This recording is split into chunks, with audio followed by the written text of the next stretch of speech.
నమస్కారం. JNN news కి స్వాగతం. డాక్టర్ బిఆర్ అంబేద్కర్ కోనసీమ జిల్లా అమలాపురం ఏపీఎం రమాకాంత్పై కలెక్టర్ కు ఫిర్యాదు చేసిన వివోఏ.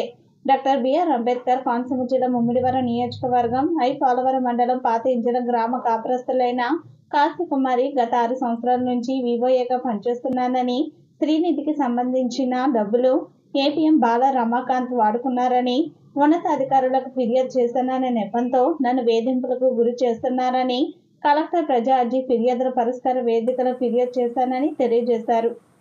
అలాగే మాల మహానాడు జాతీయ అధ్యక్షుడు పండుల అశోక్ కుమార్ మాట్లాడుతూ వివోఏను వేధిస్తున్న బాల రమాకాంత్పై వెంటనే చర్యలు తీసుకోవాలని, హైకోర్టు ఇచ్చిన ఆదేశాలపై కాశీ కుమార్ని విధుల్లోకి తీసుకుని కొనసాగించాలని, గ్రామ స్థాయిలో ఎంక్వైరీ చేసి మెజార్టీ పీపుల్ ఎవరి పక్షాన చెబితే వారిని కొనసాగించాలని ఆయన కోరారు.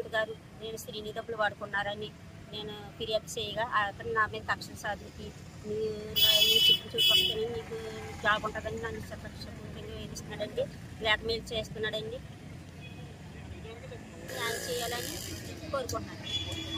నాకు కోర్టు ఆర్డర్ ఇచ్చినా కానీ మెజార్టీ పీపుల్ నాకు చూపించినా కానీ ఆయన ధిక్కరించి నాకు కొత్తగా మళ్ళీ ఇంకో అమ్మాయి చేయాలని చూస్తున్నారండి.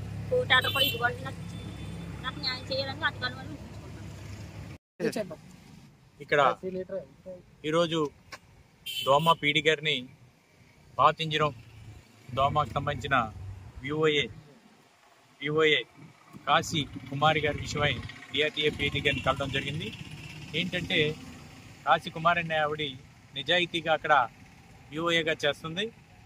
ఈ నిజాయితీని నచ్చక రమాకాంత్ అనే ఏపీఎం ఇతన్ని డబ్బులు ఆచి ఈవిడిని డబ్బులు వేసించి వేధిస్తూ ఉండేవాడు. ఆవిడ ఇచ్చిన డబ్బులకి సమాధానం చెప్పకపోవడంతో ఈవిడి గవర్నమెంట్కి కంప్లైంట్ ఇవ్వడంతో దాన్ని కక్షగా భావించి ఈవిడిని ఎలాగైతే వివోఏని తగ్గించాలనే ప్రయత్నంలో భాగంగా మెజారిటీ అయిన సభ్యులు ఈవిడి పక్కనున్నా కానీ ఎవరినో కొంతమందిని చూపించి అక్కడ వివోఏని మార్చాలనే ప్రయత్నం చాలా గట్టిగా చేస్తున్నాడు. దానిపైన ఈవేళ దోమ పీడి గారికి డిఆర్టీఏ పీడి గారికి ఈరోజు కంప్లైంట్ ఇవ్వడం జరిగింది.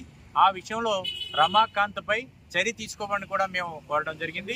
ఈ విషయంలో మేము ఇంకా ముందుకెళ్ళి ఈవిడిపై లైంగిక వేధింపులు చేస్తున్నాడు కాబట్టి ఎస్సీ ఎస్టీ కేసు పెట్టడానికి కూడా వెనకడుగు వేయమని మేము హెచ్చరిస్తున్నాం.